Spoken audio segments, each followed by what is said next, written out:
Quiero darles la bienvenida a todas y a todos a la tercera sesión del ciclo Socialización Literaria a través de redes sociales.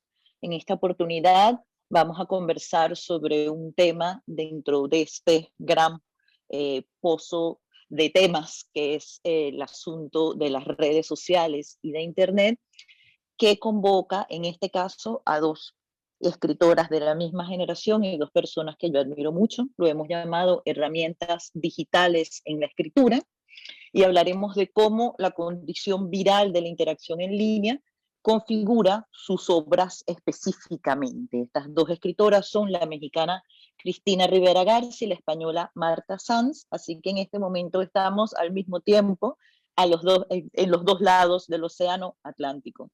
Antes de comenzar a conversar con ella, les pido unos minutos para introducir la sesión, pero sobre todo para agradecer a Casa de América que nos haya sentado a las 3 a conversar el día de hoy, Ana María Rodríguez, especialista de literatura de esta institución, a Rebeca Ginea, su directora de programación, pero también a Rodrigo Flandes y Valvanera Rice, que el día de hoy son los representantes del Departamento de Comunicación y que son los responsables de que nosotras lleguemos lo mejor posible, porque yo creo que aquí todas también un poco lo de este mundo interconectado, virtual y en línea constante, pues siempre nos pone un poquito nerviosas, ¿no?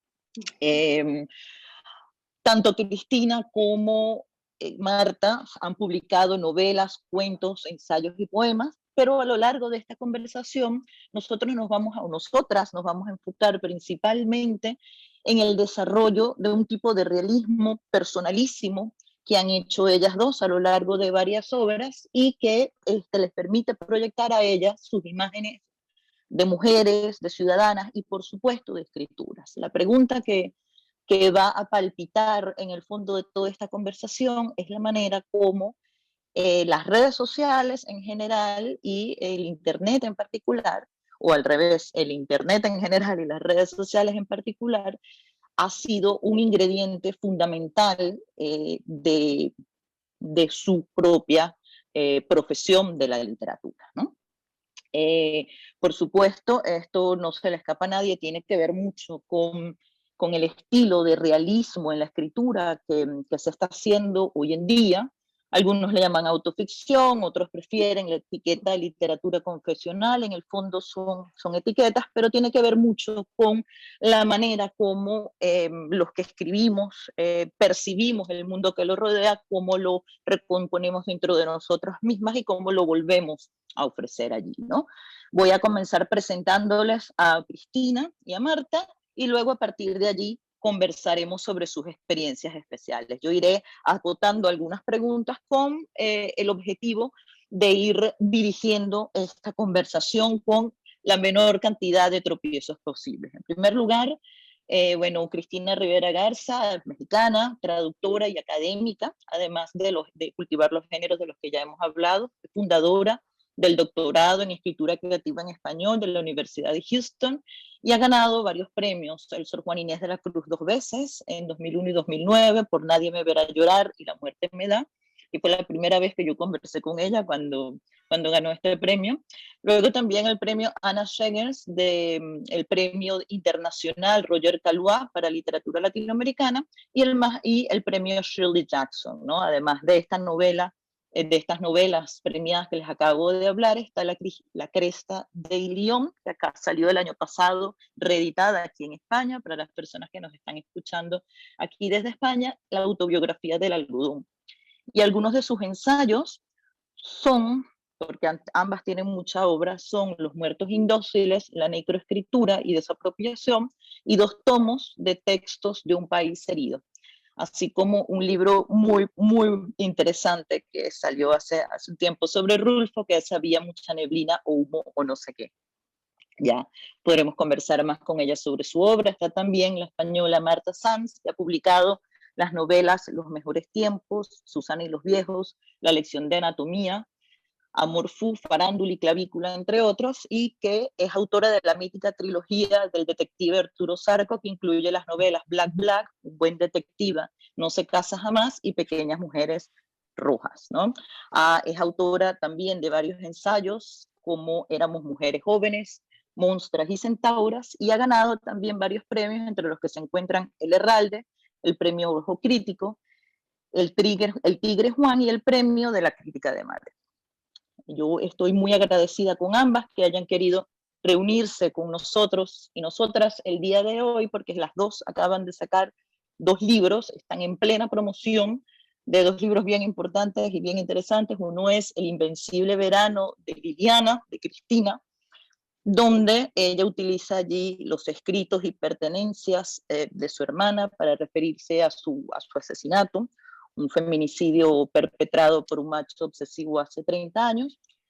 Y Marta está ahora también con la promoción de Parte de mí, un libro en donde explora las diferentes modalidades expresivas de Instagram, ¿no?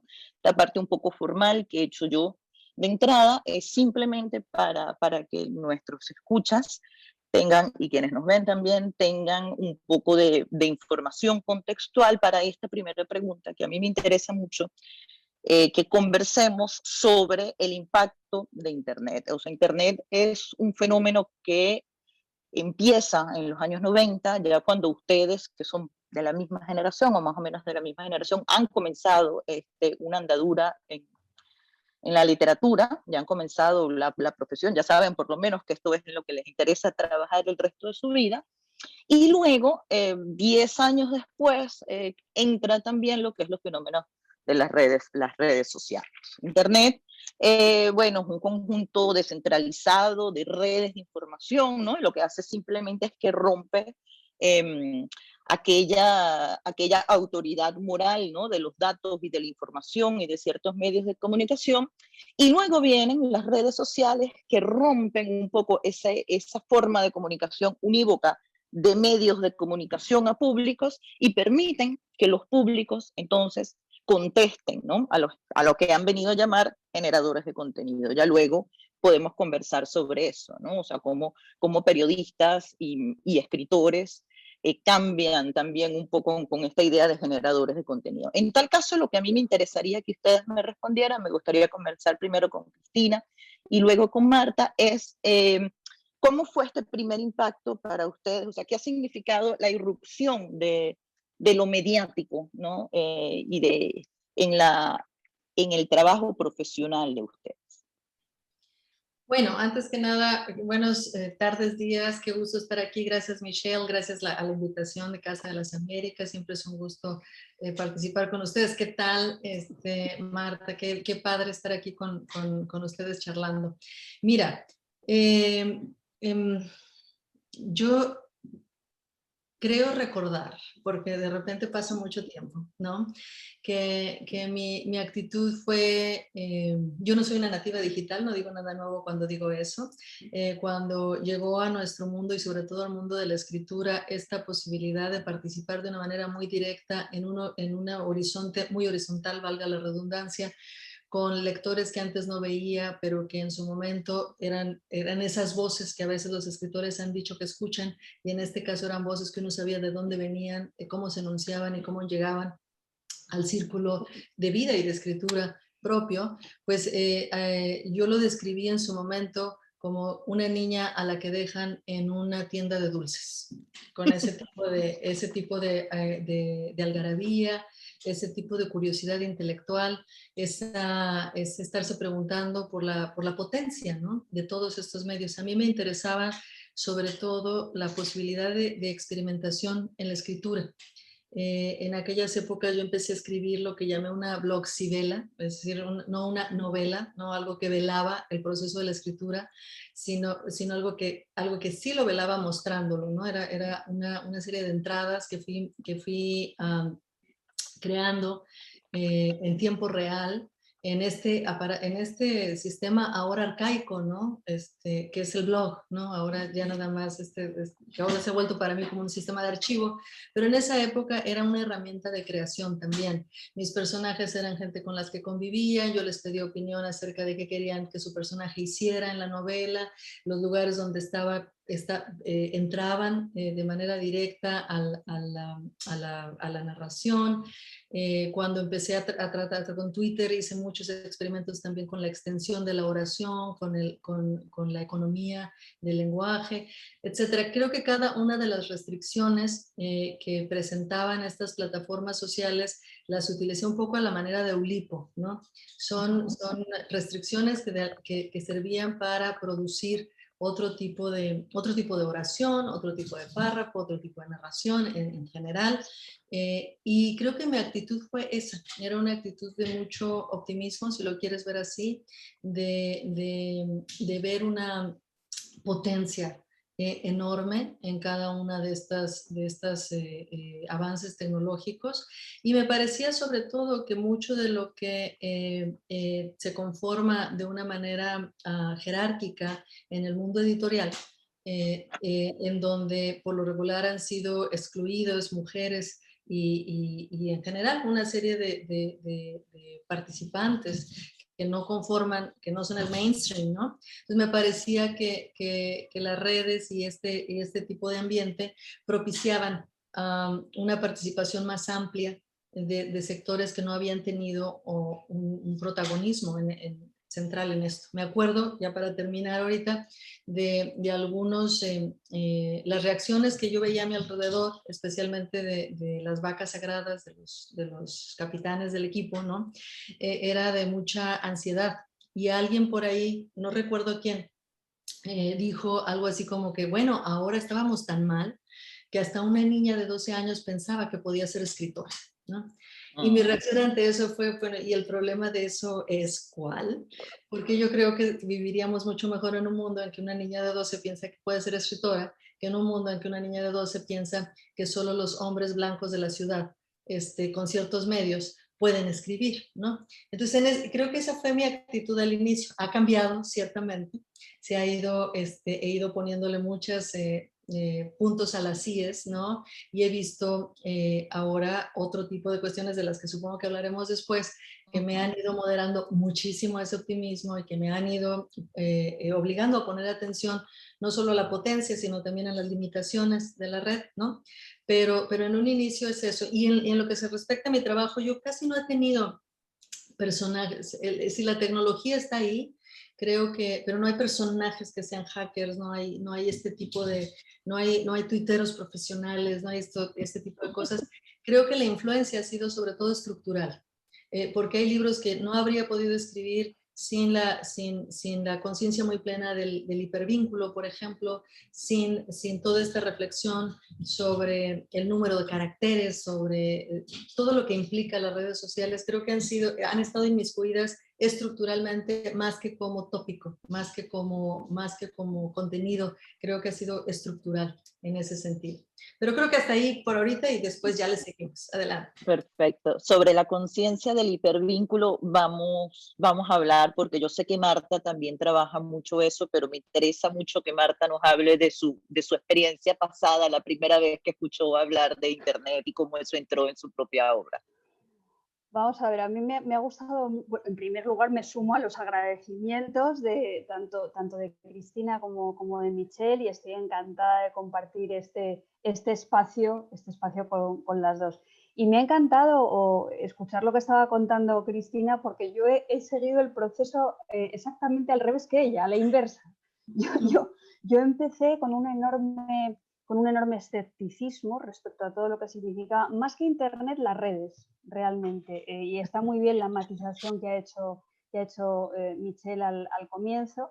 Y ahora yo creo que un poco que forzada por estos malditos tiempos de pandemia que nos ha tocado vivir, he hecho un poco de la necesidad virtud, y he visto que en mis críticas virulentas había algo de papanatismo, había ciertas críticas de las que no me desdigo, pero entiendo que hay también una dimensión de cordialidad, una dimensión de verdad de poder tejer determinados vínculos, una dimensión de salvar distancias, que es muy importante, y sobre todo es muy importante en estos tiempos de aislamiento que hemos vivido. También comparto con Cristina la idea de que la influencia que tienen las redes e Internet en los textos que yo he escrito es una influencia de tipo estructural, es una influencia de tipo retórico, es una influencia estilística.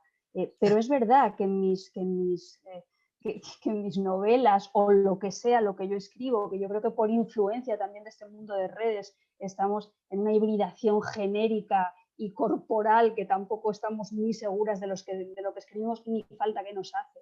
Esto también sí, o sea, no tenemos ningún interés en ese tipo de catalogación probablemente, pero más allá de eso, pues en mis textos no hay hackers, ni hay instagramers, ni hay ningún tipo de estos personajes, lo cual no quita que en un momento dado puedan aparecer, ¿eh? Porque esto, nunca digas de este agua no beberé porque las cosas cambian tantísimo que vaya usted a saber. Entonces, yo, mi primer contacto con Internet tuvo lugar en el contexto laboral. Yo trabajaba en una universidad que precisamente estaba especializada en la formación de profesores de español como lengua extranjera y entonces yo recuerdo que empezamos a recibir con una fascinación enorme todo lo que tenía que ver con los buscadores. O sea, los buscadores fueron un hito porque de pronto tú te dabas cuenta que simplemente con teclear una palabra en un lugar tenías acceso a una cantidad de información rapidísimo que antes te costaba pues eso, hacer indagaciones, investigaciones arqueológicas en bibliotecas, tener que viajar, no encontrar nada. Entonces, esto desde el punto de vista académico y desde el punto de vista del acceso a la información a mí me pareció completamente revolucionario y me di cuenta de que sí que había una democratización del conocimiento que nos iba a permitir profundizar en muchas disciplinas y en muchas cosas. Luego, ¿qué es lo que ocurrió? Luego llegó la parte pesimista, luego llegó la parte hipercrítica, ¿no?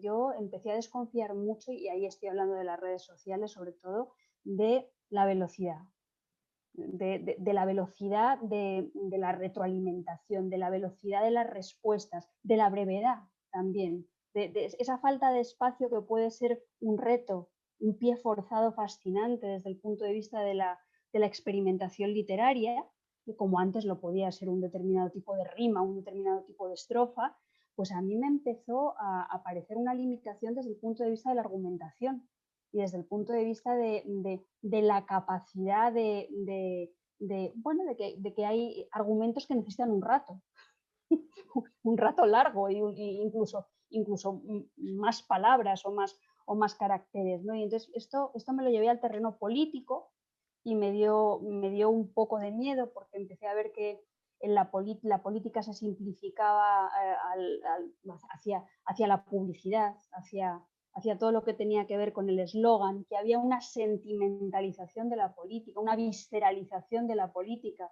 que bajo una máscara de democratización lo que estaba haciendo era un poco como apelar a los bajos instintos y a confundir la opinión con el conocimiento, que a mí me producía cierta desconfianza. Creo que se traspasaba el límite entre la democracia y la demagogia, y yo lo percibí todo de una manera, os lo digo sinceramente, muy violenta.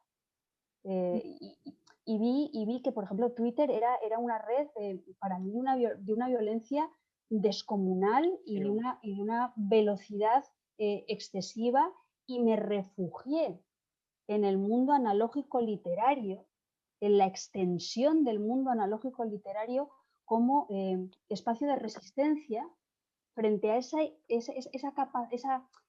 modo de relación, ese modo de comunicación que yo creía que políticamente era reaccionario, no satisfacía lo que eran mis expectativas respecto al sentido crítico y a todas estas cosas.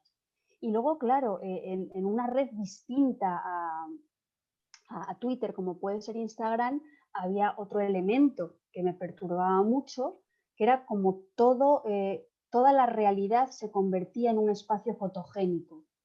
Y cómo incluso el concepto de alegría y el concepto de felicidad se banalizaban hacia lo ñoño o hacia lo blando o hacia hacia un lugar otra vez publicitario con el que yo no me sentía nada identificada, ¿no? Y ya el colmo de la crítica llegó, y luego ya hablaremos de todo esto en clave de género y todas estas historias, pero llegó cuando empecé a leer a Byung-Chul Han, este filósofo coreano. Yo no leo continuamente filósofos coreanos, pero a veces alguno cae por mis manos. Y entonces este señor reflexionaba sobre cómo en Internet, cuando estamos ejerciendo aparentemente nuestra máxima libertad al expresar una opinión o al decir que algo nos gusta, simultáneamente estamos siendo enormemente fiscalizadas y vigiladas. Toda esa información que supuestamente configura el espacio de tu libertad es el pretexto para vigilarte y para anticipar cosas que tú puedes hacer y para que se te pueda manipular desde el punto de vista de los productos que se te venden. Incluso él, en un ensayo que se llamó Psicopolítica, hablaba de que se puede manipular el voto. Entonces, luego todo esto que hemos vivido de la visceralidad trumpiana, de la posverdad y todos estos asuntos, yo creo que de algún modo se vinculan con un uso acrítico, poco reflexivo de las redes sociales. Entonces, yo estaba ahí y de repente llegó la pandemia. Y me di cuenta de que, aunque algunos de esos argumentos críticos, desde mi punto de vista, siguen siendo válidos, hay otras cosas que merecían la pena, que eran fundamentales y que ya he enumerado al principio. Son la posibilidad de tejer redes, la posibilidad de hablar con personas que de otra manera no podrías hablar, la democratización de la palabra, el acceso a otras fuentes de información, no sé, la restauración de la alegría en los tiempos de crisis que es tan necesario para poder luchar y para poder ser combativas, ¿no? Entonces, tengo las dos cosas, ¿eh? Y luego ya, si queréis, hablamos del asunto en clave de género y también hablamos del asunto en clave estilística literaria, porque a mí me parece apasionante. Sí, fíjense, antes de llegar al asunto en clave de género, que en efecto, ustedes saben que a mí me interesa mucho, yo quiero cerrar de hecho con clave de género, porque para quienes no se hayan dado cuenta, hoy estamos irrespetando el 50 y 50% de género, porque yo teníamos muy el interés específico en este sentido era hablar de la manera como también las redes sociales han ayudado a promover una discusión de las escritoras en convergencia o en unión también con la proyección, ¿no?, de ciertos grupos. Las dos se han referido al mismo asunto que tiene que ver con lo de las nuevas comunidades que se visibilizan a partir de las redes sociales y del interés que ustedes tomaron por las redes sociales a partir de ese sentido, y yo me voy a referir a eso antes de pasar a lo que tiene que ver con el estilismo y a lo que tiene que ver ya más con algo de activismo social a partir de lo que pueden ser fenómenos como el Me Too o con otras cosas, ¿no? Pero en primer lugar, digamos, traer sobre la mesa el hecho de que, bueno, las redes sociales están aquí, Internet está aquí, las generaciones que comienzan ahora a escribir, que comienzan a publicar, ya son lo que llaman nativos de Internet. Esto configura una manera de escribir porque configura una manera de ver el mundo, ¿no? Pero lo más importante que ha ocurrido, en mi opinión, son varias cosas, pero entre lo más importante lo han señalado ustedes y tiene que ver con la creación de comunidades, tanto de lectoras, pero de comunidades de intereses, ¿no? Yo investigando un poco la presencia en redes de ustedes, porque ese es mi trabajo como moderadora, en efecto, Marta se refiere a Instagram. Su cuenta en Instagram es muy reciente, creo que es de hecho la única red social que tiene Marta. Cristina, por el otro lado, es una guerrera, es de las primeras en tener Twitter, porque Twitter, a pesar de que nació en el 2006, en español está en 2009, ya Cristina tenía una cuenta en 2010, yo tenía una cuenta en 2010, pero porque yo era periodista cultural en ese momento, así que era obligatorio, pero siempre ha sido una red, digamos, muy, muy guerrera y que es lo que llaman el microblogging, y al ser tan corta, pues genera como esa interacción instantánea peligrosa, como dice Marta, para el desarrollo sobre todo del pensamiento político, ¿no?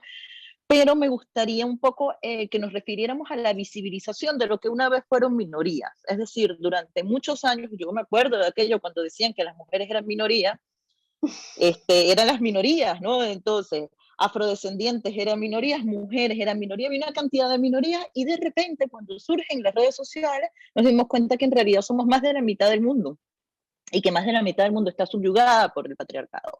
Esto, digamos, en lo que tiene que ver con la discusión de género, ¿no? Ya luego podemos discutir otros aspectos de tipo postcolonial, de tipo racial, de tipo histórico, ¿no? Pero solo que emergiera la mujer ya no como minoría, sino más bien como mayoría, a partir de las redes sociales, ya me parece importante, ¿no? Y creo que esto es como una buena entrada a la conversación sobre la configuración, ¿no?, de nuevos espacios y de nuevos públicos para el trabajo que hacemos, que generalmente es tan callado y tan propio. Yo no sé qué opina Cristina de este asunto, cómo ha recibido ella, digamos, esta mayorización de las minorías.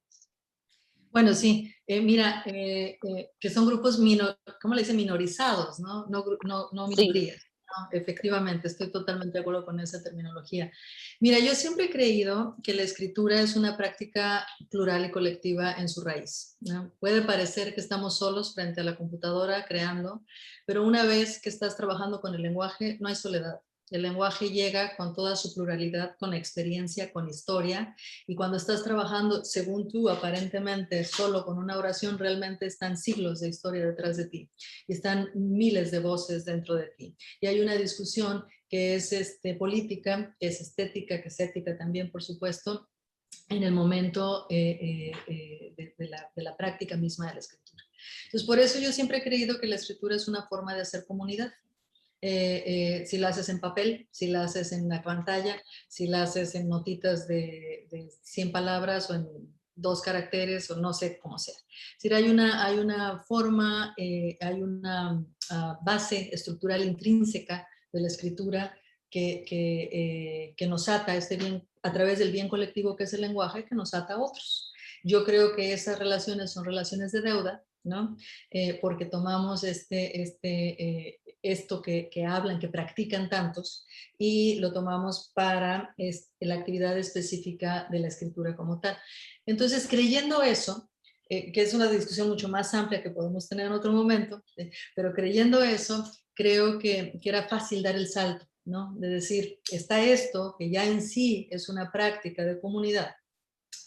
Tenemos ahora estas series de capas de visibilización de cómo se lleva a cabo, de cómo se hace eso. Entonces, explicaciones que antes eran metafísicas, de estas explicaciones autoglorificantes de los escritores, de cuando llegan las voces y cuando llega la inspiración y cuando te pones a escuchar no sé qué esto y no sé qué el otro, me parecía a mí muy claro que cuando estábamos en las redes, todo eso que había sido pura metafísica, le estábamos poniendo cuerpo, ¿no? Ahí estaban esas voces que te contestaban, ahí estaban los contextos de enunciación, ahí estaba la práctica, luego entonces política del lenguaje muy ampliamente visibilizada. Y para mí eso era importante, te lo decía hace rato, en términos de experimentación escritural, ¿no? Como tal. Y de hecho, para mí eso era el chiste al inicio, era lo fundamental, era que podía jugar con estos otros elementos de múltiples maneras. Pero lo que fuimos viendo fue una posibilidad de relación que se amplificó tremendamente. Y yo creo que esto lo podemos notar en estos grupos minorizados que hablabas, Michelle, ¿no? Que había sido tan complicado cruzar bordes, cruzar estos muros que continuamente se están construyendo en el mundo, de distintos tipos y con distintos tipos de materiales, ¿no? Que empezábamos a cruzar este tipo de cosas, y de repente yo estaba en comunicación con mujeres en Buenos Aires o con compañeras en Madrid, con pequeños grupos colectivos en Santiago, con amigos en Puerto Rico, y había esta sensación de cercanía que ciertamente muchas veces era más aparente que real, ¿no? Habrá que decirlo. Pero creo que la posibilidad misma de tejer esta continua conexión emergía con una potencia enorme. Y a mí me entusiasmó profundamente. Creo que también fue importante para la poesía, porque la poesía con el mito este de que circula poco, de que no vende, etcétera, etcétera, toda esta compartencia que se ha hecho con PDFs y autores y voces, creo que ha sido fundamental también. Entonces, hay ahí, creo yo, una potencia enorme. No estoy diciendo que nos quedemos ahí, ¿no? Que baste con estar en contacto en las redes, que baste con ponerle un like a tal o cual movilización. Evidentemente uno tiene mucho trabajo que hacer en el lugar donde vive, ¿no? En el lugar donde está tu cuerpo y en la serie de cosas que puedes llevar a cabo en la esquina de tu casa, afuera de tu puerta, con tu vecino, etcétera, etcétera. Entonces yo no le veo, sé que hay muchas críticas acerca de este activismo, por ejemplo, pues de pantalla, que puede quedarse ahí. Y yo lo único que digo es que, bueno, tengamos eso, pero no olvidemos que el activismo lo hacemos con nuestros cuerpos en donde estamos, ¿no? Y que estos espacios de enunciación son espacios tremendamente desiguales, tremendamente críticos, que requieren de nuestra atención cotidiana, concreta, ¿no? Y me parece que en ese sentido la escritura podría cumplir una de sus promesas más importantes para mí, que es su potencia crítica, ¿no? O sea, yo escribo en muchos sentidos porque me molesta tremendamente el mundo en el que vivo, hay un desfase muy claro. Si yo siempre he sido crítica a las nociones convencionales literarias y lo he dicho, pues sí, porque siempre he sido contestona y soy media contreras, ¿no? Mi padre siempre me decía de chica que si por desgracia llegaba yo a morir en un río, me iba a buscar río arriba y no río abajo, porque siempre le estaba llevando la contraria, etcétera, etcétera. Digamos que hay ese tipo de temperamento. Pero yo creo que o sea, vivir en este cuerpo, ¿no? Ser mujer en ese sentido, en el amplio sentido de la palabra, venir no del centro de México, sino de la periferia fronteriza, venir de una familia de gente que trabaja, ¿no? Es decir, una serie de características que me parece que además del talante crítico era como obvio que tenía que cuando empezaba a escribir tenía que ser crítica de un medio cuya jerarquía iba totalmente en contra de lo que yo era, ¿no? Entonces, claro que a mí no me convenía apoyar esta teoría de la inspiración de la escritura, pues que por inspiración lo único que teníamos era hombres publicando, ¿no? Y diciendo, pues debe de haber algo mal con esa teoría, porque hay un montón de mujeres que yo veo que están haciendo cosas muy inspiradas y no están donde deberían estar. Entonces, bueno, toda esta cuestión crítica creo que tuvimos la oportunidad, hubo un momento dorado en que eso emergió con gran fuerza, que no quita que las corporaciones y que los algoritmos y que todo lo que en un primer momento tuvo este sentido muy libertario, pues se vio como hace usualmente esta gran máquina extractiva del capitalismo, ¿no? Se vio cooptada, se vio reciclada para la ganancia de pocos, que es cuando aprendimos, pues todos nuestros datos están siendo minados, no todos nuestros datos personales están siendo utilizados para saber por quién vamos a votar y luego entonces hacer lo que se hizo en Estados Unidos hace poco tan efectivamente con este régimen macabro que tuvimos por 4 años. Y bueno, que aparte tampoco creo que haya terminado nada más así en 4 años y que ahora estamos en la gloria ni nada por el estilo, pero digamos que la exacerbación de ese tipo de violencia racista, xenófoba, misógina y demás, pues estuvo muy a la vista de todos, ¿no? Entonces creo que está también esa rápida captura del sistema extractivista, de todo lo que hacemos, especialmente con los datos de nuestra vida, y algo que yo creo que todavía podría tener en su momento esta gran capacidad crítica, pues los que están en posiciones de poder, pues están en posiciones de poder porque son listos también, ¿no? Entonces han logrado con lo que habíamos llamado que era el capitalismo semiológico, el capitalismo, que era semiocapitalismo, todo este tipo de cosas, pues han logrado utilizarlo para fines que yo encuentro contrarios a lo que soy. Pero, en fin, sigue ahí.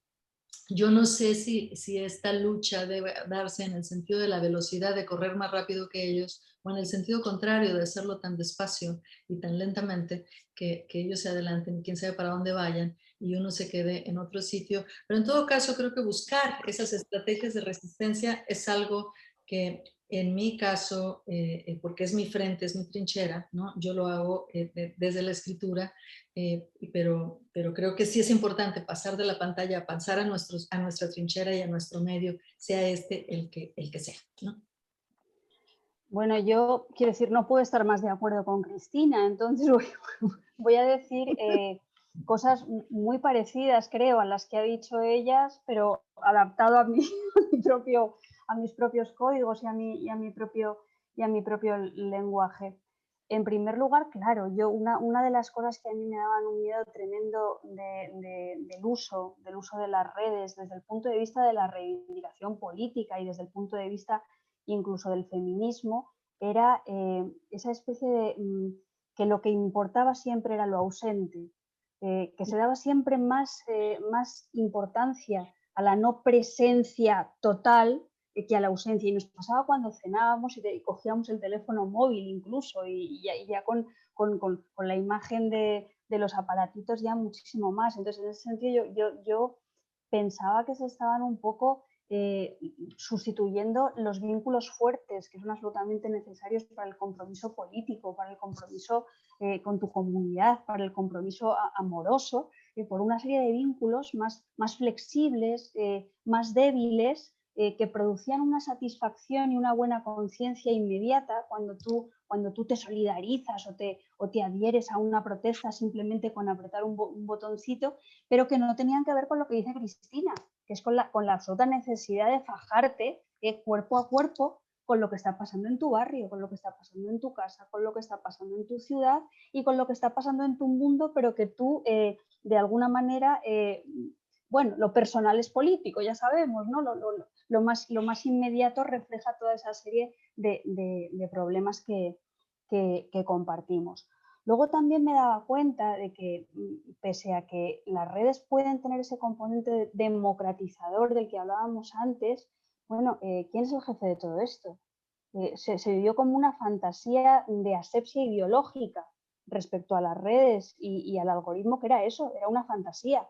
Hay una escritora española que yo admiro mucho, que es Remedios Zafra, que ya ha analizado muy bien cómo el algoritmo está basado en el mito del hombre maravilloso y superinteligente encerrado en un garaje, descubriendo el mundo a base de ceros y de unos, y que eso está ahí, eso está todavía en el substrato, en la masa sumergida del iceberg que puede ser Internet y las redes como lenguajes, ¿no?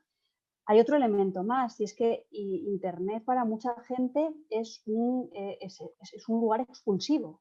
Pensamos que es inclusivo, pensamos que tejemos redes todo el rato, pero hay personas que son expulsadas del mundo y de la vida y del ámbito laboral por su impericia o por su falta de recursos. Hay una película que esto lo cuenta muy bien, que es la de Ken Loach, yo, Daniel Blake, que es un hombre que toda la vida ha hecho unas actividades de tipo manual, era carpintero y de repente llega a una oficina del paro en Inglaterra y no puede tramitar burocráticamente lo que él necesita para tener recursos para acceder a un subsidio, porque no sabe usar Internet. No sabe y no lo ha hecho nunca. Entonces, hay algo perverso, yo creo que también es en este asunto. Con la pandemia, otra cosa muy perversa, la normalización de la vigilancia. Yo recuerdo que yo en mi casa tenía todas las pantallas con tiritas y con benditas para que las cámaras no me grabaran cuando yo no... Ahora yo le digo que sí a todo. O sea, me dicen, ¿no quieres decir sí? O sea, ya me da igual, o sea, me siento como decir, bueno, es que si no lo digo, a lo mejor me pierdo un día en un monte y no me encuentran. Entonces hay una normalización de esto que yo me replantearé cuando salga de esta especie de síndrome pandémico que estoy viviendo, lo prometo. Esto también es una cosa absolutamente momentánea, ¿no? Y comparto también con Cristina la idea de que escribir es conversar. Yo escribo porque necesito conversar y creo que la escritura es una forma de conversación que además tiene un componente intelectivo y de conocimiento simultáneo que es absolutamente que es absolutamente fundamental, y escribo también porque porque me siento incómoda y porque me siento contracturada en el mundo en el que vivo. Y cuando estoy escribiendo, yo creo que reflejo realidad, represento realidad y construyo realidad. Y en la medida en la que estoy construyendo realidad, tengo la idea optimista de que puedo intervenir en esa realidad para cambiar pequeñas cosas. Entonces, yo tengo una visión muy poco escéptica del lenguaje, muy poco escéptica de la literatura y muy poco escéptica también de Internet. Pero eso no significa que yo no sepa que son modos de comunicación, que son códigos, que son sistemas que vienen de un pozo heteropatriarcal, ancestral. Y entonces yo permanentemente, cuando escribo textos a través de un lenguaje más o menos convencional, cuando escribo textos utilizando las herramientas de Internet, lo que hago permanentemente es intentar pues, jugar con los filos, traspasar los límites, transgredir, mezclar, hibridar, para decir, yo sé que estoy hecha de todo esto, yo sé que este es mi cuerpo, yo sé que dentro de mí están todas esas voces de las que ha hablado Cristina, que reverberan dentro de mí para bien y para mal y construyen mi deseo para bien y para mal, pero yo voy a utilizar también los recursos que están en mi mano para decir que no. Decir que no y cambiar la longitud de las frases y tener en cuenta que la sintaxis puede ser una forma de violencia tremendamente eficaz y la vulneración de los géneros. Entonces, a mí lo que me parece interesantísimo de Internet, igual que me parece interesantísimo del lenguaje, es esa convicción no ingenua de que tanto el lenguaje como las redes tienen un sustrato ideológico que yo me puedo permitir visibilizar a través de mis juegos y a través de mis travesuras y a través de mis intentos de mirar de otra manera a través de las palabras o a través de las redes. Y creo que en eso estamos. Quiero decir, mi empeño como escritora es, pues, no sé cómo decir, que lo ético y lo estético estén siempre anudados. Contar siempre que los estilos no son inocentes, que las maneras de decir las cosas no son inocentes. Y eso utilizarlo desde el punto de vista crítico, pero también como un arma. Porque hay muchas veces que pensamos que las impregnaciones ideológicas de los artefactos culturales solo operan para mal en lo que es la convivencia de las personas y en la construcción de un espacio de igualdad, pero si operan para mal, eso significa que también pueden operar para bien, ¿sí? o para quitarnos de los zapatos las chinas que más nos duelen. Y yo vamos, pues ahí estamos, e insisto, creo que estamos en lo mismo y indagando a partir de distintos puntos de partida, porque también considero, como ha dicho Cristina, que claro que todas escribimos desde las geografías de nuestra escritura y que eso es muy importante y que eso se refleja mucho en los libros que escribimos. Y ya con esto acabo. Mi utilización de las redes sociales en los últimos tiempos ha sido una manera de subrayar que la autobiografía puede ser un género político. Y que la autobiografía, mucho más allá del exhibicionismo, la vanidad y todos los prejuicios católicos que demonizan a las personas y concretamente a las mujeres que escribimos autobiografías, es una manera de representarte y que lo importante es la manera en la que tú te estás representando y en las elecciones estilísticas con las que tú te estás representando estás contradiciendo todo un lenguaje de representación previo que ha normalizado para tu cuerpo la violencia. Eso para mí es lo fundamental en este momento. Y esa es la experiencia que yo he tenido en Instagram. Eso es lo que he hecho. He jugado con el lenguaje, he jugado con la red y he jugado con los tópicos de Instagram para hablar de una escritora que se viste zarrapastrosamente y que tiene una sola flor en un contaminado balconcillo de Madrid, o para hablar de su marido, que es el contrahombre blandengue de un cantante que era el Fari en España, que decía que los hombres que llevaban el carrito de la compra arrastrando por la calle eran el hombre blandengue, ese hombre blandengue que va por la calle con el carrito de la compra. Entonces, jugamos con todas estas cosas, pues eso, para quitarnos de encima esa grasa de violencia heteropatriarcal que forma parte de nuestro cuerpo, que rebota como una voz dentro de nuestra cabeza, pero que nosotras podemos visibilizar para torcerle el cuello a ese cisne que nos ha hecho tanto daño. Tanto Cristina como Marta han abierto una cantidad de posibilidades, muchas más de las que yo puedo manejar en el cortico tiempo que tenemos para la conversación de hoy. Estoy segura que las personas que nos están viendo se van a quedar con ganas de muchas cosas. Yo voy a rescatar algo de lo que dijo Marta para introducir, digamos, la próxima pregunta, que ya es algo que venimos pidiendo a gritos desde el principio, que tiene que ver con el estilo de cada una. Pero Marta se refiere a algo que me parece muy importante porque no ha surgido en otras conversaciones que hemos tenido en este mismo ciclo, y es qué pasa con los analfabetas digitales. Yo no sé si tienen familiaridad con este término. Este es un término que se usa en América, en Sudamérica, sobre todo, es decir, cómo hay una gran cantidad de personas, bien sea por su profesión, por su edad, sobre todo, o por su lugar sociocultural, que no tienen acceso a las redes sociales o que no tienen un acceso, digamos, continuo, ¿no? Porque ya las redes sociales se han convertido como en un lugar omnipresente, ¿no? O sea, esta es la omnipresencia de las redes sociales como tal, ¿no? Y la posibilidad de que la literatura también le hable a estas personas analfabetas. O sea, ya no solamente hay que luchar contra el analfabetismo, el que no sabe leer ni escribir, sino también hay que luchar contra el analfabetismo digital, ¿no? Y esto es gravísimo porque nosotros vivimos en un tiempo donde la edad y la razón se construyen intersubjetivamente, o por lo menos vivimos en un tiempo donde tenemos esa noción, donde sabemos que el mundo se construye del lenguaje. Y lo virtual es otro lenguaje, ¿no? Esta brevísima introducción que estoy haciendo yo, estoy tratando de conectar con lo que Marta decía, con lo que me gustaría que habláramos a partir de ahora, ¿no? Es un poco cómo lo virtual y lo real se unen en algo de género. Llamemos a Internet y a las redes sociales el mundo virtual, ¿no? En este universo emergen dos nociones, esto es súper básico, ¿no?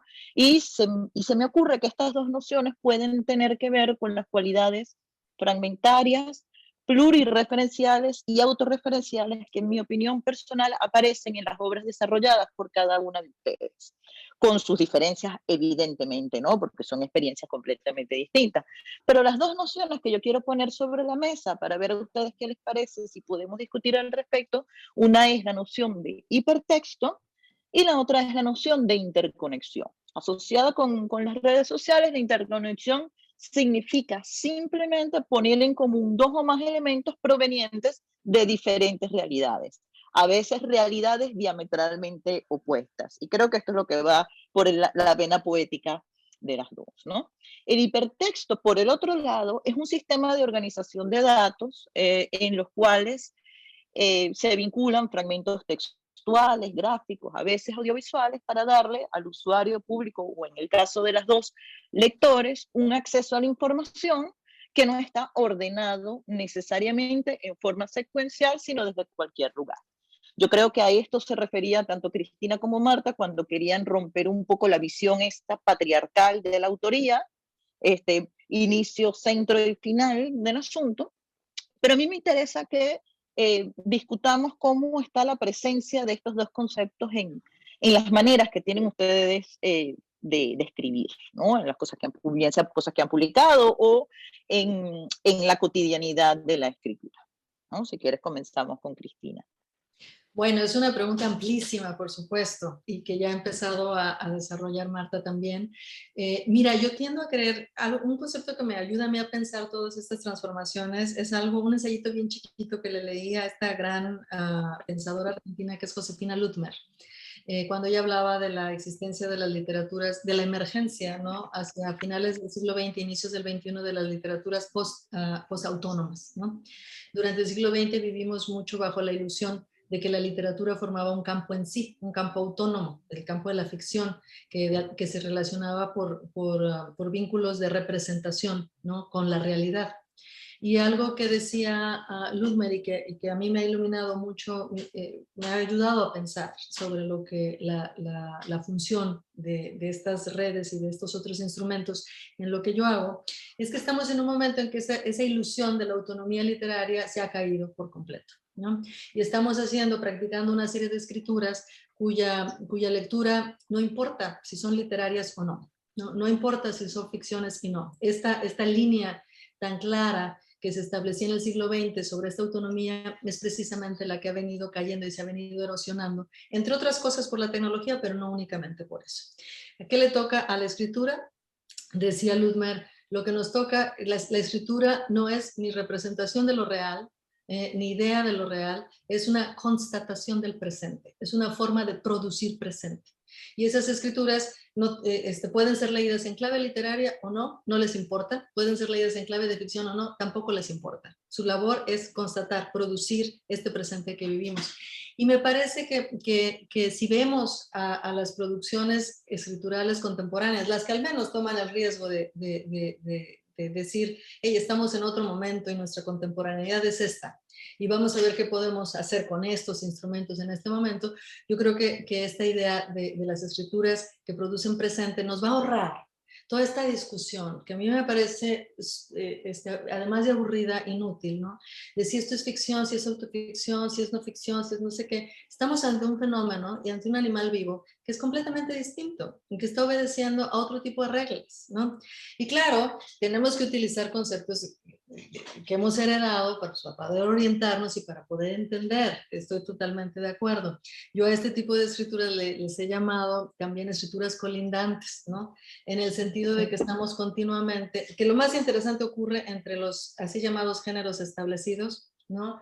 Y que eso que ocurre entre ellos, que son en las colindancias, ¿no?, estas zonas fronterizas altamente vigiladas, pero también altamente en resistencia, es lo que me parece ahí es que tomamos elementos de un género para interrogar, dinamitar y explotar otro, y que es la labor de estas estructuras colindantes, ir haciendo esto. Ahora, lo que a mí me parece importante es que esto puede ser un rejuego formal chulo, ¿no? Pues porque a eso se dedica uno, y claro que en el regodeo formal uno puede pasar uno solito, porque pues este es el trabajo, puede pasar mucho tiempo.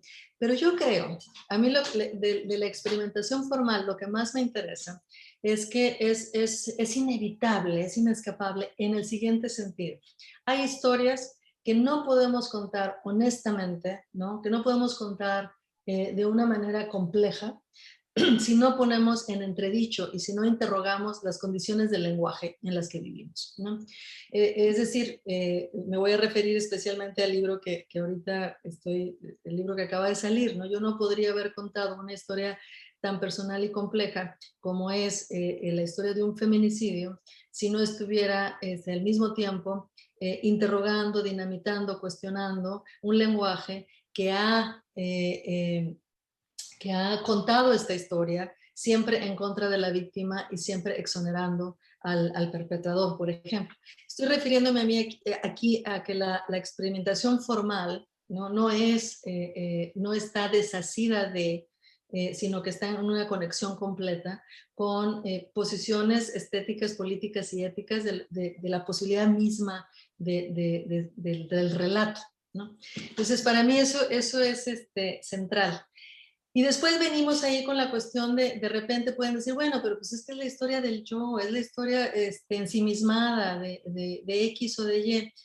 Pero ahí yo les recordaría el trabajo también interesante. Bueno, Judith Butler ha escrito un montón de cosas que nos pueden ayudar a pensar mucho, pero hay un librito muy, muy chiquito, muy bonito que a mí me gusta, que se llama Dar cuenta de sí mismo, donde es muy complejo, pero la cosa que me interesa rescatar ahorita es algo que dice ahí, cuando uno habla del yo, siempre lo tienes que hacer en relación al tú.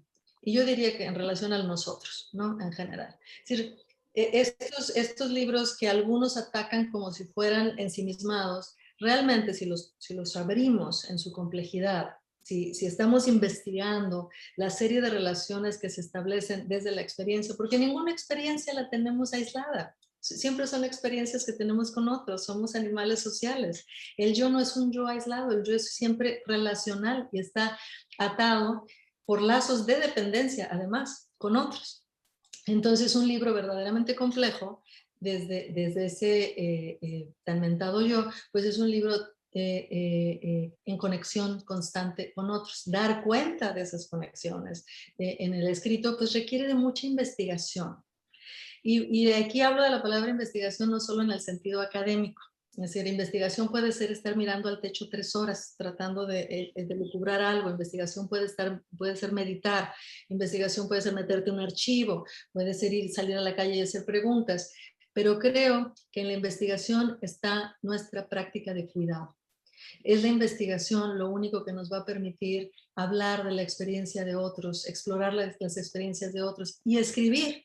Siempre es explorar las experiencias de otros, incluso cuando lo hacemos sobre nosotros mismos, una vez que esa experiencia alcanza el papel o la pantalla, una vez que la experiencia está jugándose y friccionando con las condiciones del lenguaje, eso es una exploración de otras vidas y de otras experiencias. Entonces, me parece que la única manera que yo encuentro de contrarrestar este mundo veloz de la opinión personal, porque así se me ocurrió, ¿no? Es un trabajo serio, meticuloso, detallado de investigación. Ahí está nuestro cuidado. Yo es lo que creo que a mí es lo que me toca hacer. Entonces, en libros que parecen tratarse de una cosa pequeñita, y por cierto, un gran paréntesis, pues la literatura siempre ha sido eso, ¿no? La política siempre nos ha dado el gran zoom, la sociología nos da los datos, tenemos la historia, nos habla de longue durée, de los grandes cambios, pero a la literatura socialmente le hemos encargado esa misión de meternos en el claroscuro, de meternos a lo íntimo, pues eso es lo que se hace, pero con estas otras herramientas y cuestionando, ¿no?, los alcances y la posibilidad que, como decía Marta hace rato, pues de producir comunidades alternativas y de producir nociones de un mundo por venir que sea al menos, te iba a decir un poquito distinto a esto, pero no mucho, muy distinto a esto, ¿no? Una postura radical en un mundo que nos está hiriendo constantemente de múltiples maneras. Sí, es decir, asertividad total y absoluta, ¿no? Es que en realidad poco puedo añadir más allá de lo que es mi última experiencia personal en la que yo quiero creer que cristalizan todas estas ideas que ha compartido con nosotras, que estamos aquí, en este caso nosotras tres, aunque haya muchos y muchas más por detrás, Cristina, ¿no? Yo el libro que he escrito últimamente, que es este libro que se llama Parte de mí, es un libro que surge precisamente de la conciencia de un presente, de la conciencia de una contemporaneidad que es dolorosa y que está enferma. Y yo me veo dentro de mi casa haciendo uso de medios que yo jamás pensé que iba a hacer, porque me siento como un colibrí desesperado y aleteante y con el corazón a mil, y veo que no tengo ninguna serenidad y veo que estoy llena de incertidumbre, y cada vez que abro el balcón lo que me llegan son estímulos que no me gustan nada. Veo la ciudad desierta de una manera muy inquietante. Veo cómo las pistas de hielo se convierten en morgues porque las personas que mueren no caben en los lugares en los que habitualmente se los lleva. Y veo que además de todo eso yo tengo un libro que a mí me interesaba mucho, que era Pequeñas Mujeres Rojas, donde precisamente hablaba de esto que ha comentado Cristina, ¿no? Ella ha hablado de un lenguaje que ha contado esa historia para hablar de lo que le sucedió a su hermana, y no solamente un lenguaje que ha contado esa historia, sino que ha propiciado esa historia probablemente, y ha hecho que esa historia fuera posible. Entonces yo en Pequeñas Mujeres Rojas lo que intenté era hablar de la violencia contra el cuerpo de las mujeres con un lenguaje que no fuera ese lenguaje necrosado que lo que ha hecho es dañarnos dañarnos y seguir dañándonos porque ha convertido esa violencia en algo morboso y sugerente, incluso deseable para mucha gente, ¿no? Entonces, yo estaba entusiasmada con ese libro y de repente el mundo se paró.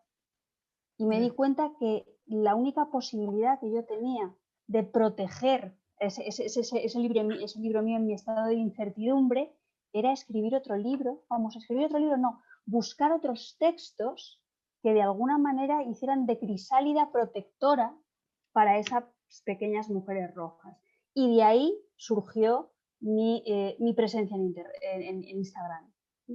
Y me di cuenta de que esos textos, que cada vez iban siendo más largos, porque yo cada vez le iba perdiendo más miedo y más respeto al medio, pues se estaban convirtiendo en un diario de pandemia, se estaban convirtiendo en una modalidad de escritura autobiográfica que, como muy bien ha dicho Cristina, quería un poco, dar cuenta de cómo el yo, la incertidumbre, el miedo, la desazón, el yo era el nosotros. Nosotras, esa montaña rusa, sentimental, cambiante, todos los días, ¿no? Y me di cuenta de otra cosa muy importante, y es que el libro se llama Parte de mí, y se llama Parte de mí porque yo tengo un concepto de la escritura cuerpo. Para mí el cuerpo es un modo de escribir y al mismo tiempo los textos son un cuerpo, ¿no? Entonces yo estaba hablando de partes de mí, de mi casa, estaba un poco como centrifugando diferentes instancias de mi existencia en el presente. Pero al mismo tiempo, parte de mí porque parte de mí, porque tiende un hilo que quiere ir por las redes y a través de los hipertextos y los intertextos para que los demás recojan ese hilo y lo hagan suyo o se cosan la propia tripa o la propia conciencia con ese cordón umbilical que de alguna manera nos vincula a todas, ¿no? Y fijaos que yo creo que, y con esto ya acabo, en esa búsqueda lingüística permanente, en esa búsqueda experimental, en esa necesidad de explorar, porque cada historia tiene su lenguaje, hay veces que yo creo que quienes escribimos nos apartamos de quienes leen, que van buscando a lo mejor un tipo de artefacto más previsible, más familiar, y no entienden lo que tú les estás queriendo contar, y a veces yo creo que pecamos de una forma de elitismo que luego subsanamos de otras maneras. Entonces, a mí esto me preocupaba mucho porque a mí me interesa la literatura política, entonces me interesa tener interlocutores. Y me interesa tener interlocutores no clientelizados, sino interlocutores que den sentido a lo que yo estoy contando. Y veía que un poco hay veces que esa deriva experimental, esa deriva exploradora me apartaba de mucha gente y me circunscribía única y exclusivamente al cenáculo literario.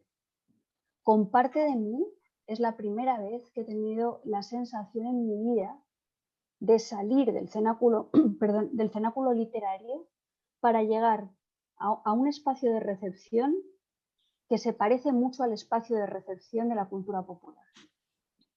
Y esto me lo ha permitido la red.